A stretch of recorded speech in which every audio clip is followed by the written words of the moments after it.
அனைவருக்கும் வணக்கங்க. நான் திருப்பூர் மாவட்டத்திலேருந்து ரவி பாலகிருஷ்ணன் பேசுகிறேன். இன்றைக்கி நம்ம என்ன பார்க்க போகிறோம்னா, நம்ம உணவுப் பொருட்களை வந்து பிளாஸ்டிக் கவரில் போட்டு நம்ம தூக்கி எறிகிறதுனால அதனுடைய விளைவு பார்த்திங்கன்னா என்ன அப்படிங்கிறத நம்ம பார்க்க போகிறோம். இன்றைக்கி பார்த்திங்கன்னா அந்த வாயில்லா ஜீவன்கள்னு சொல்லப்படுற மாடுகள் பாவங்க. அதுக்கு நம்ம வந்து உணவுப் பொருட்களை வந்து பிளாஸ்டிக் கேரி பேக்கில் கட்டி போடுறதுனால இன்றைக்கி அது மேயறக்கு இடம் இல்லாமல் குப்பைமேட்டில் மேய்ஞ்சிட்ருக்குதுங்க.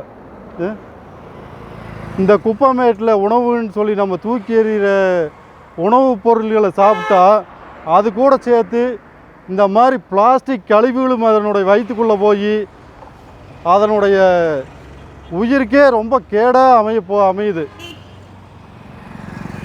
இதெல்லாம் நம்மளும் மாற்றணுங்க.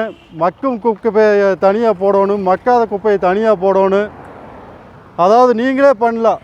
உணவுப் பொருட்கள் இருந்ததுன்னா அதை தனிப்பட்ட முறையில் ஒரு தனி பக்கெட்டில் வச்சோ அல்லது ஒரு பாத்திரத்தில் வச்சோ நம்ம மாடுகளுக்கு கொடுக்கலாம். இந்த மாதிரி விலங்குகளுக்கு தனியாக கொடுக்கலாம். ஆனால் அதை விடுத்து நம்ம வந்து ஒரு கேரி பேக்கில் கட்டி அந்த உணவுப் பொருளை வீசினோம்னா அதனோட விளைவு பார்த்திங்கன்னா ரொம்ப மோசமாக இருக்குது. இந்த மாடு மாதிரி ஆடு, மாடு, நாய் இந்த மாதிரி ஐந்தறிவுள்ள ஜீவன்கள்லாம் பார்த்திங்கன்னா அதுக்கு பிரித்து சாப்பிட தெரியாது.